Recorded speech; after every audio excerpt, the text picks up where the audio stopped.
Hello there. Today I watched the film Ed Wood, and now I want to tell you about it. It's a dramatic comedy that follows the life of famous director Ed Wood Jr. as he tries to make it in Hollywood. The story is based on a book by Rudolph Gray and was adapted into a screenplay by Scott Alexander and Larry Karaszewski. The film was directed by Tim Burton and stars Johnny Depp as Ed Wood Jr., Martin Landau as Bela Lugosi, and an assorted cast of stars to support them: Sarah Jessica Parker, Bill Murray, Vincent D'Onofrio, and many more. The story starts with Ed Wood Jr., a young man working as an assistant on studio lots by day and writing and directing plays by night. He dreams of becoming a famous director, so when he sees a chance to make his dream reality, he jumps on it. The film follows Ed's foray into Hollywood and watches as he befriends famous actors and builds up his crew of misfits. Together, they make some of the worst films the world has ever seen, and we see Ed and the people around him deal with the emotional fallout of their successive failures. Most of the screen time is spent with Johnny Depp's Ed. We watch as he runs around meeting with different executives and producers looking for money.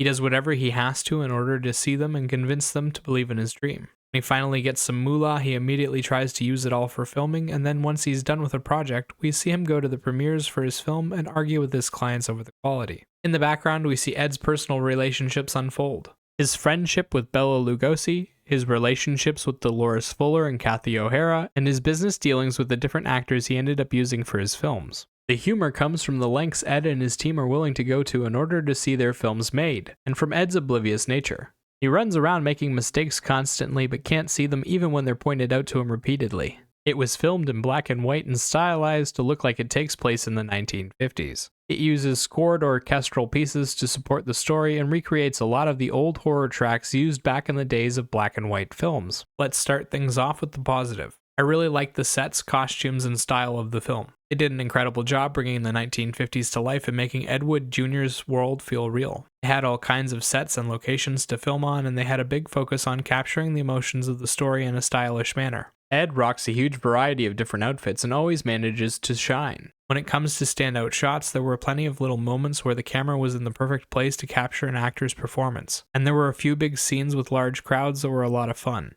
There are also a couple of great sequences that play with the visual style to great effect. One turned Lugosi's time in the rehab center into a horror show sequence, and another made a physical comedy out of Ed's time on set. The soundtrack can be heard throughout most of the film and is mixed perfectly. We get large orchestral pieces that help make the film feel like a grand opera while at the same time supporting the emotions. My favorite parts were the recreations of old horror tracks. I tended to use them behind Lugosi to go along with his past as Dracula. His character was already kind of goofy, but leaning hard into the image of a washed-up horror star unable to let go of better days makes him feel even more relatable. The story is full of rich emotion and focuses on a nuanced character. Ed Wood Jr. makes truly terrible films, and he isn't a good filmmaker. That doesn't stop him from trying to tell the stories in his heart. Despite his lack of talent and inability to improve, we start to like Ed anyway, because he's actually good to the people around him. He sees value in people that no one else does and goes out of his way to be positive about the world around him. It causes people to flock to him and go along with some truly strange requests. His relationship with Bela Lugosi is an odd one to be sure, but it ends up being quite sweet.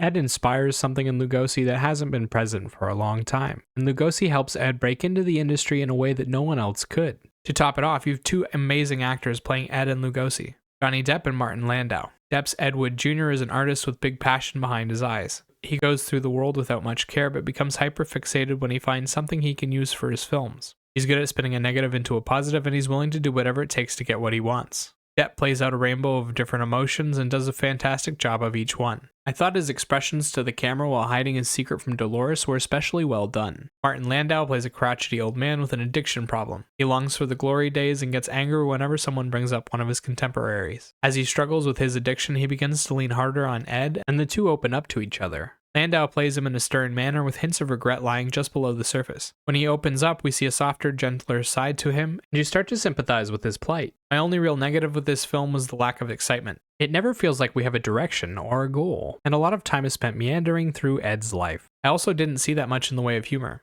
There weren't a lot of funny jokes. Instead, there were a lot of mildly humorous situations. Overall, Ed Wood is a well-produced film with a distinct style that tells the story of one of the world's worst filmmakers. It's not the most exciting film, but it tells a good story and manages to make both Ed and Bela Lugosi into great characters that you want to root for. The visual journey is an impressive recreation of the 1950s, and it's backed by an awesome orchestral soundtrack. If you like dramatic tales about bad filmmakers, this is a great one. As for a rating, I'd give this film an 8 out of 10. Remember, these are just my thoughts on the film. Let me know what you think in the comment section down below. Bye-bye.